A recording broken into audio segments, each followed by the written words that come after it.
नमस्कार दोस्तों, स्वागत है मेरे YouTube channel review in my view. मेरा नाम है ऋषभ देव शर्मा।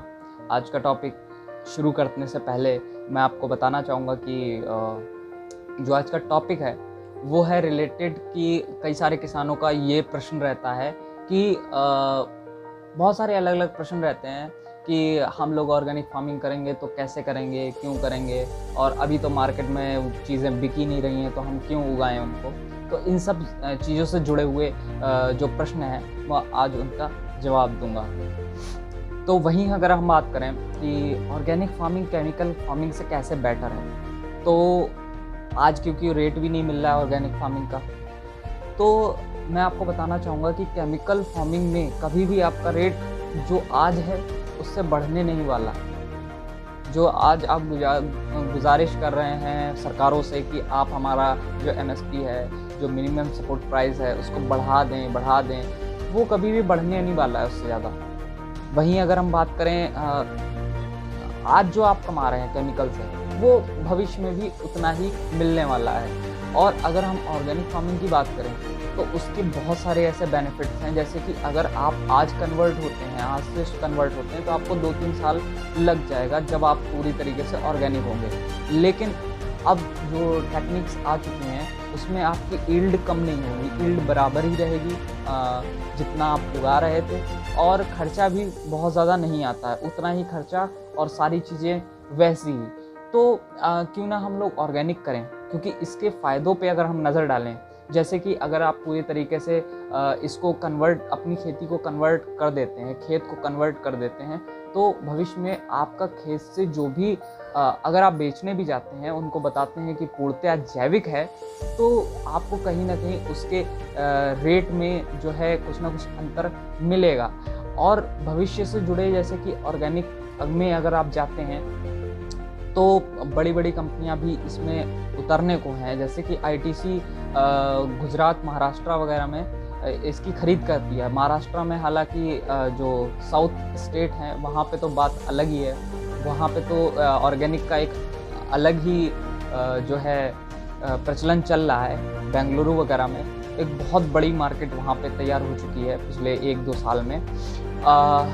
बात करते हैं हमारे सदर्न स्टेट की, ऊपर वाले स्टेट्स की, यानी कि यूपी, बिहार वगैरह की, तो आज हरियाणा भी बहुत बड़ी मात्रा में ऑर्गेनिक कर रहा है, राजस्थान भी कर रहा है, गुजरात भी कर रहा है। गुजरात तो क्या कहते हैं, यूरोपियन कंट्रीज़ जितनी भी हैं उनको एक्सपोर्ट करता है बहुत बड़े लेवल पे उनको सब्जियां वगैरह दे रहा है, क्योंकि यूरोपियन कंट्रियां जितनी भी हैं, इंग्लैंड वगैरह, वहाँ पे सब बर्फ़ में रहता है और वहाँ पे सब्जियां उगती नहीं हैं। तो सब्जियां या तो चाइना से जाएंगी या तो भारत से जाएंगी। और पेंडेमिक के चक्कर में जो कोविड-19 है उसके चक्कर में जो भी सब्जियां हैं वो भारत से ज़्यादातर जा रही हैं। तो गुजरात ने एक बहुत बड़ी इंडस्ट्री को डेवलप किया है पिछले बीते कुछ दिनों में। और यहीं पे हम लोग बात करें तो भविष्य क्या है, तो भविष्य में अगर आप आज से प्रयास करना चालू करते हैं थोड़ा बहुत, तो भविष्य में आप अपनी खेती को बदल पाएंगे। और यदि आप अपनी खेती को बदल पाएंगे तो जहाँ पे आप गेहूं का रेट 20 रुपये मांग रहे हैं, वहीं पे वो 50 रुपये, 60 रुपये तक भी जा सकता है। और अगर आप अपने ब्रांड वैल्यू बनाएं तो 100 रुपये से भी ऊपर जा सकता है। और मैं मजाक नहीं कर रहा हूँ, ये बात बिल्कुल सच्ची है।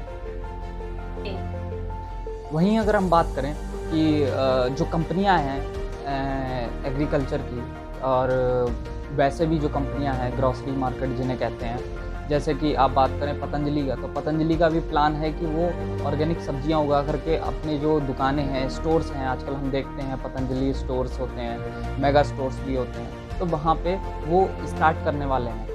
और सेम रिलायंस भी जो जियो मार्ट की ब्रांडिंग के साथ आ रहा है, वो भी यहाँ पे इन्वेस्ट करने वाला है। तो बहुत सारे ऐसे प्राइवेट सेक्टर कंपनियाँ हैं। ITC की मैंने पहले ही बात की, ITC यहाँ से गेहूँ खरीद के विदेशों में सप्लाई करता है। बांग्लादेश में करंटली उसने सप्लाई किया है अभी बीते कुछ दिनों में। तो ये सारी जो चीज़ें हैं ये सिनेरियो को चेंज करेंगी और भविष्य में आसान हो जाएगा। जितना कठिन आज है ऑर्गेनिक को बेचना, जितना कठिन आज है उतना कठिन नहीं रह जाएगा भविष्य में। तो बहुत सारी संभावना है संभावनाएं हैं कि इंटरनेशनल ट्रेड भी खुलेगा। विदेशों में जो भेजे जाते हैं फूड प्रोडक्ट, आज हमारे किसान के सामने अगर हम बात करेंगे कि आप अपना जो उगाया हुआ सामान है वो विदेश तक भेज सकते हैं, तो वो शायद मजाक मानेंगे और कहेंगे कि ये कैसी बातें हैं। लेकिन हाँ, ये बिल्कुल सच्चाई है कि बहुत सारे ऐसे कंट्रीज़ हैं जिनको भारत सामान पहुंचाता है। बस ये है कि यूपी वाले नहीं पहुंचा पाते हैं वहाँ तक कि वो एक्सपोर्ट हो जाए, क्योंकि हमारे यहाँ क्वालिटी बहुत ख़राब है खाने की। तो जो हमारे यहाँ गेहूँ हैं, जो चीज़ें हैं, उनमें न्यूट्रिशन वैल्यू बहुत कम है, और न्यूट्रिशन बढ़ेगा केवल और केवल ऑर्गेनिक के उपयोग से, क्योंकि ऑर्गेनिक में जो जीवाणुओं के द्वारा खेती होती है वो बहुत ही इंक्रीज़ करती है न्यूट्रिशन वैल्यू किसी भी प्रकार के भोजन में। आप टमाटर की बात करें या किसी भी अन्य चीज़ की बात करें तो बहुत बड़े मात्रा में न्यूट्रिशन बढ़ता है। बहुत सारी ऐसी बातें हैं जो कि मैं आपसे करना चाहता हूँ, और आज हम देखते भी हैं कि ऑर्गेनिक की क्या स्थिति है। एक्चुअली हमारे जो यूपी स्टेट है वहाँ यहाँ पे स्थिति थोड़ी ज़्यादा ख़राब है, लेकिन समय बदलेगा, क्योंकि आगे चलने वाला, जब लोग आगे निकलेंगे तो पीछे पीछे लोग बढ़ेंगे ही। तो चलिए देखते हैं क्या होता है आने वाले वर्षों में। तो लाइक कीजिए, कमेंट कीजिए और सब्सक्राइब कीजिए हमको।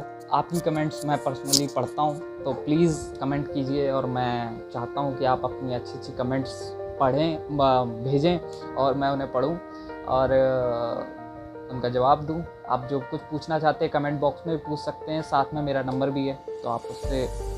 और साथ ही साथ अगर आप ऑर्गेनिक फार्मिंग की ट्रेनिंग या सर्टिफाइड फर्टिलाइज़र की खोज में हैं तो आप मुझसे कांटेक्ट कर सकते हैं। मेरे पास ऐसे कई लोग हैं जो कि सर्टिफाइड ऑर्गेनिक प्रोडक्ट को यूज़ करते हैं, सर्टिफाइड फार्मर हैं। तो प्रयास कीजिएगा कि अगर आप फ़ोन कर रहे हैं तो प्रॉपर जानकारी ले लीजिएगा, फिर मुझे फ़ोन कीजिएगा। धन्यवाद।